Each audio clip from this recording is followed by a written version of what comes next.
أعوذ بالله من الشيطان الرجيم بسم الله الرحمن الرحيم الحمد لله رب العالمين والصلاة والسلام على رسوله الكريم وعلى آله وأصحابه أجمعين رب اشرح لي صدري ويسر لي أمري واحلل عقدة من لساني يفقهوا قولي اللهم أخرجنا من ظلمات الوهم وأكرمنا بنور الفهم وافتح علينا بمعرفة العلم وسهل أخلاقنا بالحلم واجعلنا ممن يستمعون القول فيتبعون أحسنه اللهم اجعل أعمالنا خالصة لوجهك ولا تجعل فيها حظا لغيرك وصل اللهم على سيدنا ونبينا ومولانا محمد وعلى آله وأصحابه أجمعين والحمد لله رب العالمين. السلام عليكم ورحمة الله وبركاته. وعليكم السلام ورحمة الله وبركاته. أنا بتسلم بس الحمد لله. الحمد لله we had a bit of a crazy morning on that side with the connections and stuff and the load shedding, but alhamdulillah we might also have another function happening at the masjid, and now the electricity is on, so we can't just go to the masjid. So we'll see. But we started our hadith, right? So last week, our hadith pertained, we spoke 2 weeks about the hadith relating to zuhud, abstinence or detachment from the dunya. Last week we spoke about something pertaining to law, right? And that is al-bayyinatu ala al-mudda'i wal-yaminu ala man ankar. The person that makes a claim has to present the proof. The person that is that is opposing that claim simply needs to, or the person that's denying the claim simply needs to swear an oath to that. Obviously, if the person presents a proof, then they have to present a counter proof. But that also spoke to something else. That was into this framework of how we view the world. It has to do with an idea of detachment as well, but detachment from worldly outcomes. So in the previous hadith, we spoke about detachment from worldly means, material things, right? And in the previous hadith, we spoke about detachment from worldly outcomes.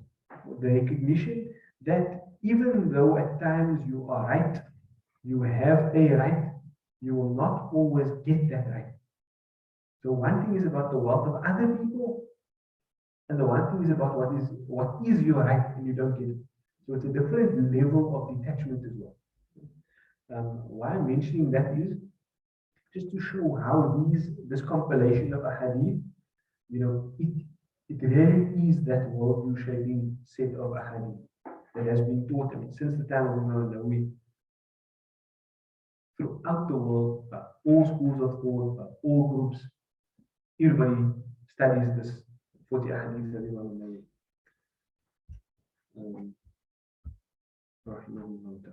So the next hadith, he says that عن أبي سعيد الخدري رضي الله عنه قال سمعت رسول الله صلى الله عليه وسلم يقول. أبو سعيد الخدري رضي الله عنه, the Sahabi, he says that I heard the Messenger صلى الله عليه وسلم saying, من رأى منكم منكرا فليغيره بيده فإن لم يستطع فبلسانه فإن لم يستطع فبقلبه وذلك أضعف الإيمان.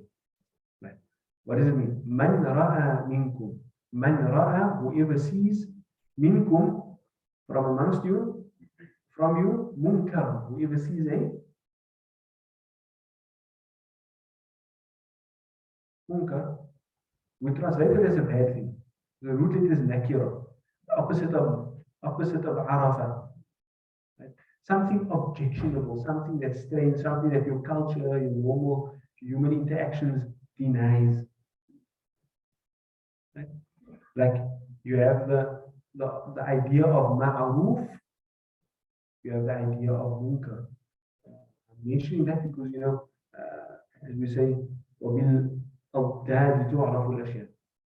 things are known by their opposites. So if you know what ma'aruf is, and you know what munkar is. Ma'aruf are good deeds, but things that you like, you almost intrinsically recognize the goodness. This man ra'a minkum munkaran. Whoever does something that's munkar. Now, another reason why I mention that is because there are some things that may be bad, but it's not as if their badness is known across the board. Yes, it's an ism. Munkar, it's an ism. It is munkar, it is the ismul maf'ul from the fourth part. Ankara, yunkiru, inkaran, wa munkirun, ismul maf'ul bi munkarun. So something that is like objected to, something that's normally denied or rejected.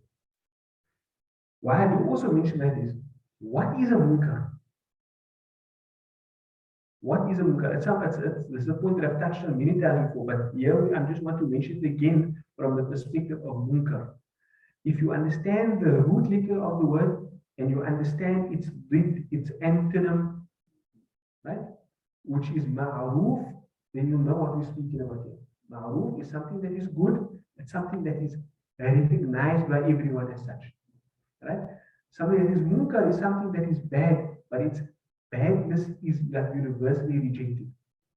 So there are things, and obviously we're speaking within an Islamic worldview, but there are things within that Islamic worldview that some deem bad and others don't deem bad.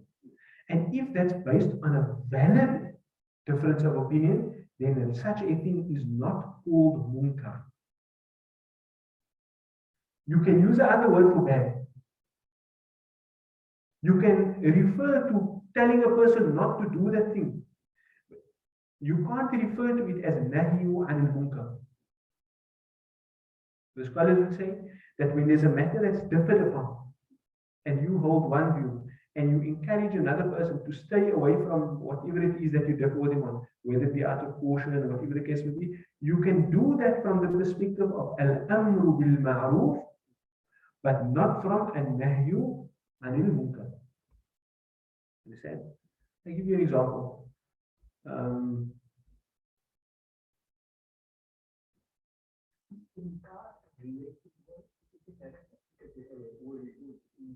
Yes. So inkar is the master of this word. So it's not even just related. This word comes from the word inkar. Ankara, yunkiru, inkaran, fahuwa. The person that does inkar is a munkir, and the thing that you make inkar of is the munkar. Right. So are the connotations the same? So that's exactly what inkar is. That's exactly what it means. Something that is universally rejected or denied. And that's why I said there's some things that some people may accept and other people may not accept. That you don't call munkar. That you don't call munkar. Right? And I was giving an example. The example is, I'm just going to take one that might not be the most important, but let's say in a madhab,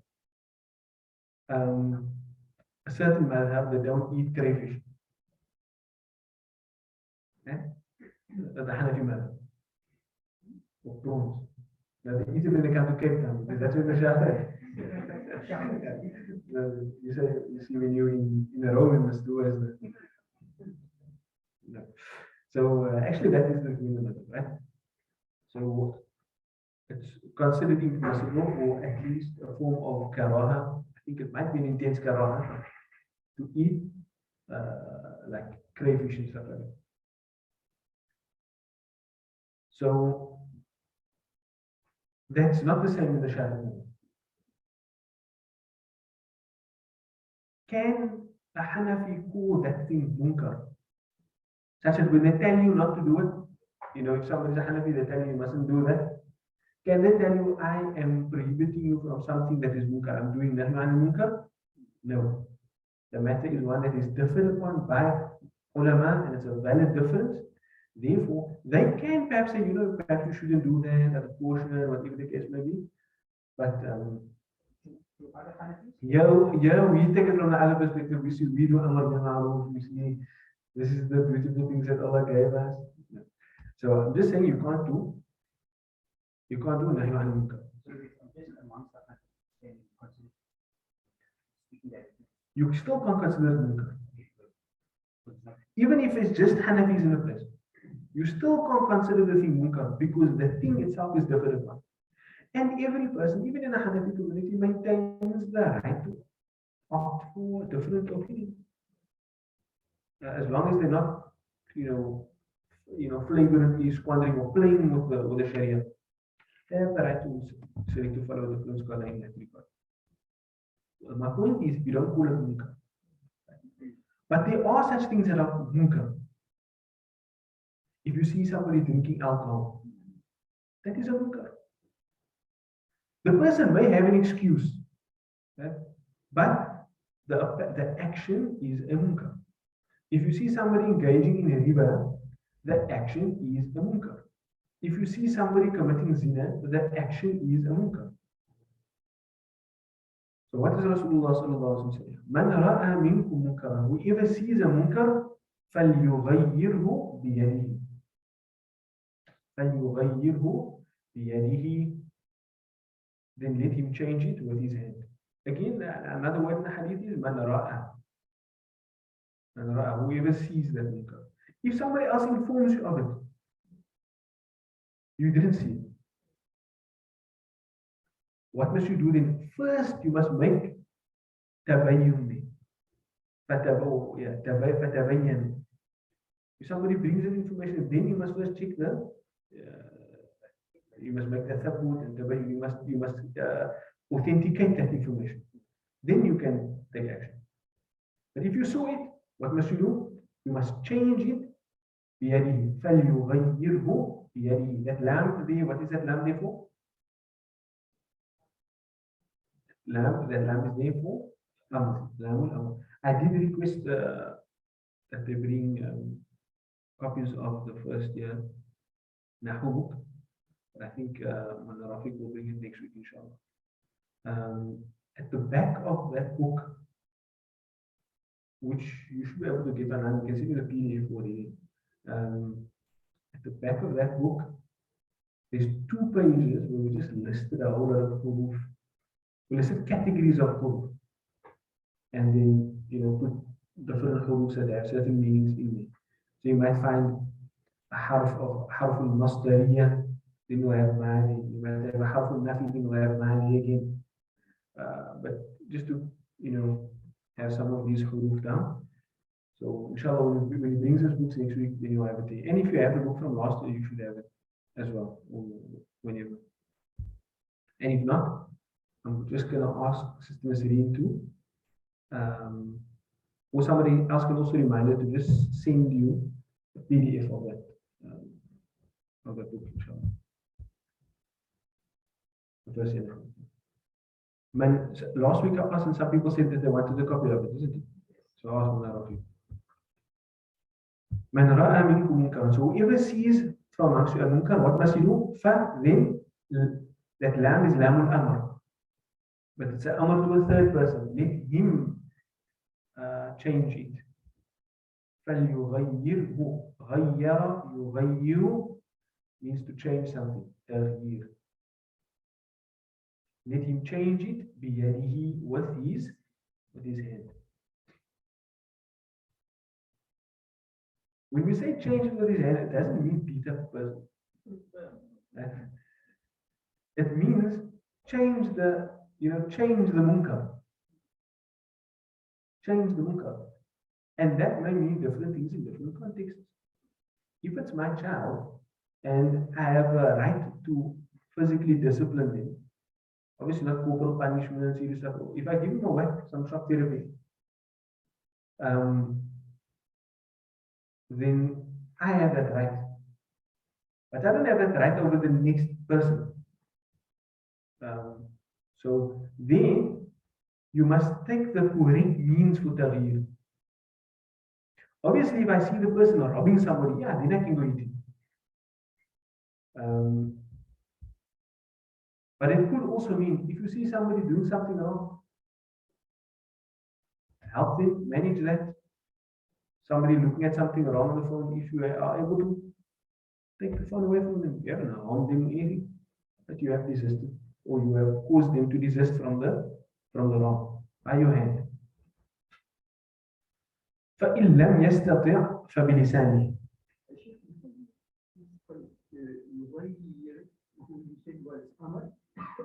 Yes, that's why. The verb is غير يغير. Second verb is a present tense. But because we have that lam or the sukun at the beginning, that makes it into amr. Right? And what it does is, it also makes it have a sukun at the end. You see, فَلْيُغَيِّرْ. So it tells us that in meaning, it changes the meaning to a amr, and in form, it changes the ending to a sukun to jazm. And the who refers to the munkar. Let him change it with his hand. فَإِن لَمْ يَسْتَطِعْ. So. Okay. Don't take me to us, I must still get those other nahu notes done. But I did mention last week that you have a harful atf, right? And I mentioned to you some of them. Which ones did I mention? Wa, fa, thumma. Right, so you have a fa. And what did I say? What's the meaning? It indicates sequence. But thumma is, it's usually delayed. Fa is immediate. That's all. So, if you want. So, within, in lam yastati, meaning after you have the fa conveys the meaning that after you've exhausted the possibility of changing it with your hand, then you move on to the next step. فَإِن لَمْ يَسْتَطِعْ فَبِلِسَانِهِ. So if lam yastati', he is not able to, meaning the person that saw the munkar, if he is not able, lam yastati' means literally he was not able, but because of the in, it's a conditional sentence, and we then translate it as if he is not able. فَبِلِسَانِهِ. Then be with lisanihi. So that fa is a harful atf. Now what is it ma'tuf alayh? What's it addended to? What's it being attached to? The beak gives the clue. Where did we have that beak before? من رأى منكم منكر من رأى منكم منكرا فليغيره بيده. Then we have a shart. فإن لم يستطع, if he's not able to, then بلسانه. So what is that? بلسانه addended to. What's the معطوف عليه? بيده. So how do we understand it now? Meaning فإن لم يستطع فليغيره بلسانه. Let him change it with his tongue. Because what I'm telling you that is we're getting a sound Arabic and a sound understanding of what is being said here. Right? Because oftentimes when people say that, then they will say they must talk out against it. No, the hadith is saying something specific. The hadith is saying he must change it with his tongue. The amr is to change it. The amr is not to talk. The amr is not to hit. The amr is not to grab. The amr is not. Those may be forms of changing something, definitely. But the amr is not to do anything of those things. The amr is to change it. And that amr remains here. Because this fabilisani is just ma'tuf on fabiyadihi or biyadihi. So if it's ma'tuf on that, then it means فَلْيُغَيْرْهُ بِيَدِهِ or فَلْيُغَيْرْهُ بِلِسَانِهِ.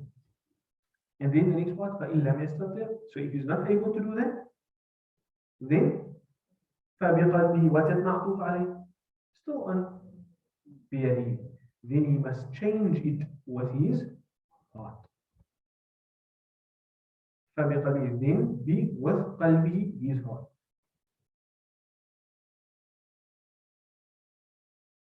وَذَلِكَ أَضْعَفُ الْإِيمَانِ. وَذَلِكَ, and that is أَضْعَفُ الْإِيمَانِ, the weakest. ضعيف is weak, أضعف, weaker, but if the word is definite, then it's weakest, right? So here is it definite? It's a light word, right? And you know, if it's a light word, then it's mudaf ilayh. So it is different. It doesn't have a al, doesn't have a tanween, but it is different because it's a light word. So al-ba'aful iman is the weakest of iman. Is the weakest of iman. So Sorry, Maula. One quick question. So you were saying like the beard, can you almost like it as a list that you can change it with his hand, his tongue, or his heart. If you, yes, in a sense, like that's the connection. Like you can actually yes, know all the other words, and you can just say B. That's why the B is there for his tongue and his heart. Yes, that's correct. If you wanted to ignore all the other fluff, which you can't actually ignore because it's telling you 13. It's telling you it is not able to, it is not able to. But you're correct in saying that it's فَلْيُغَيِّرْهُ بِلِسَانِهِ بِيَدِهِ فَبِلِسَانِهِ فَبِقَلْبِهِ. You are correct. Okay, just so you can see the link. I just want to make sure. Okay. Just so that you can see the link of and you can onto the list. That onto the list. You can have a list, a non-sequential list. You can have a sequential list. This is now a sequential list. A sequence in the list. But why it's important to understand it like that is so that you can get the exact meaning of what is being said. The exact meaning of what is being said is that there must be the importance. The amr is tarhir. The amr is tarhir. There are times when you can do an action, but the action will not likely bring about tarhir. Then this hadith is not telling you to do that. If the action will most likely not bring about tarhir, like if I see my child do something wrong, so I'll give him a hiding. Sometimes a hiding will get him to change that action within parameters.